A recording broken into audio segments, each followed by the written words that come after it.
నేను పుట్టిన ప్రాంతం, నేను పెరిగిన ఊరు, పేదరికం నా కళ్ళ ముందు నేను చూసిన, దళితులు గిరిజనులు పడే కష్టాలు నేను చూసిన, మా ప్రాంతాల నుంచి వలస హైదరాబాద్కు బతకడానికి వచ్చేటోళ్ళని నేను చూసిన. ఈ అంబర్పేట ప్రాంతంలో పోతే మా ఊరోళ్ళే చాలా మంది ఉంటారు. మా జిల్లా వాళ్ళు అయితే మా జిల్లా వాళ్ళు అనుకుంటే ఎవరినైనా గెలిపించేటంత మంది ఉన్నారు ఈ అంబర్పేట, ఈ మూసీ పరివాహక ప్రాంతంలో. వాళ్ళ పట్ల నాకు ప్రేమ ఉంటుంది, వాళ్ళ పట్ల నాకు అభిమానం ఉంటుంది, వాళ్ళకి సహాయం చేయాలన్న ఆలోచన ఉంటుంది.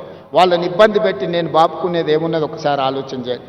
నేనేమన్నా ఈ భూమిని మూసీ నదిని చుట్టి నా సూట్ కేసులో పెట్టి నేనేమన్నా మా ఇంటికి తీసుకెళ్తానా, లేకపోతే విదేశాలలో దీన్ని తీసుకెళ్ళి దాచిపెట్టుకుంటానా? లేదు కదా. ఇవాళ ఈ ప్రాంతంలో అభివృద్ధి జరగాల్సిన అవసరం ఉంది, అనర్థాలను తగ్గించాల్సిన అవసరం ఉంది.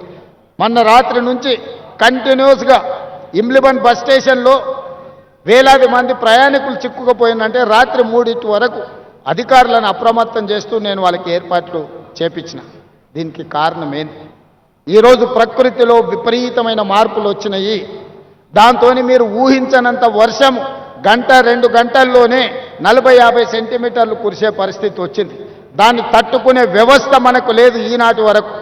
అందుకే ఈరోజు భవిష్యత్తులో దానికి తట్టుకోవడానికి అవసరమైన ఏర్పాట్లను చేసుకోవాలి.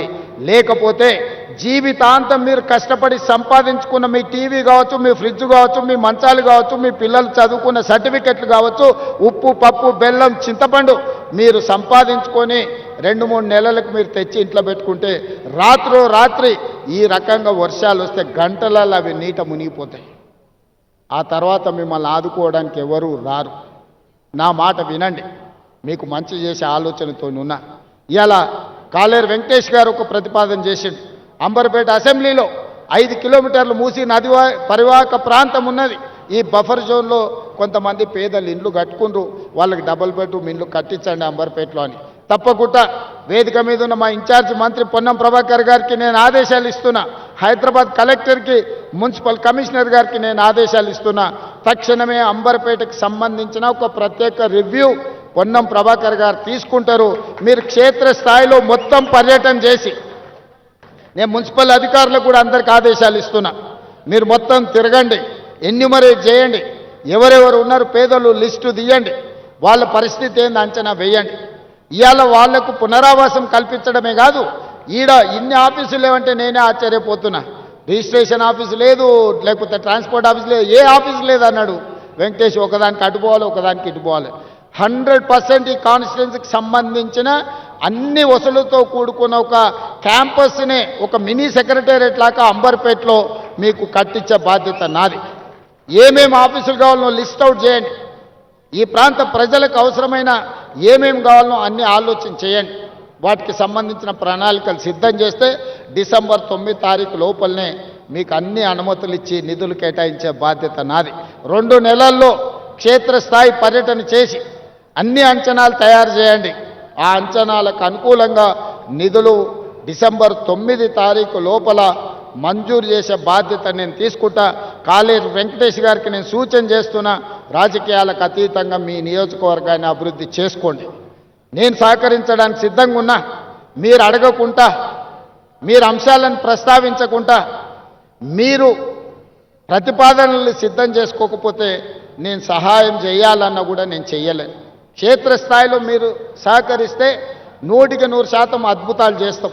ఇక్కడ ఒక అతను కబ్జా పెట్టుకున్నాడు, అతని పేరు గురించి నేను చెప్పాల్సిన అవసరం లేదు. ఆకాశం నుంచి పూలు జల్లిన ఆనాటి నాయకుడికి కబ్జా పెట్టుకున్నాయని, ఆయన వెనకాల ఎవరున్నారో మీ అందరికీ తెలుసు. కానీ ఇవాళ లోకల్ ఎమ్మెల్యేగా మీరు సహకరించారు. వితిన్ 100 డేస్లో ఈరోజు బతుకమ్మకుంట నిజమైంది, కళల సాకారమైంది. మా విమలక్క చెప్తుంది, మా తండ్రి గారు ఇక్కడనే ఉండి మేము ఎన్నోసార్లు కొట్లాడినామన్నా, మా జన్మలో ఇది ఇట్లా చూస్తామని నేను అనుకోలే. అందుకే నేను జిల్లాల కార్యక్రమాన్ని కూడా రద్దు చేసుకొని ఇక్కడికి వచ్చినాను. మీరందరూ స్థానిక ప్రజాప్రతినిధులు సహకరించినందుకే నేను ఇది చేయగలిగిన. నేను ఒక్కరిని చేసే పని కాదు ఇది. మీరందరూ సహకరిస్తే నేను నిర్ణయం తీసుకోగలుగుతా. నేను ఒక టీం లీడర్గా మిమ్మల్ని అందరినీ లీడ్ చేయగలుగుతా. ఒక విజన్ గల ప్రజాప్రతినిధిగా హైదరాబాదు నగరం అంతర్జాతీయ నగరంగా తీర్చిదిద్దుతా. అదే క్రమంలో పేదలకు ఎట్లా మేలు చేయాలో మీరు సూచనలు ఇవ్వండి. పేదలకు అన్యాయం చేసే పని ఏది చెయ్యను. మీరు గుర్తుపెట్టుకోండి, అక్కడ హైటెక్ సిటీ దగ్గర ఎన్ కన్వెన్షన్ కూలిందంటారు. ఎవరు? నాగార్జున గారు ఆగర్భ శ్రీమంతుడు, ఒక పెద్ద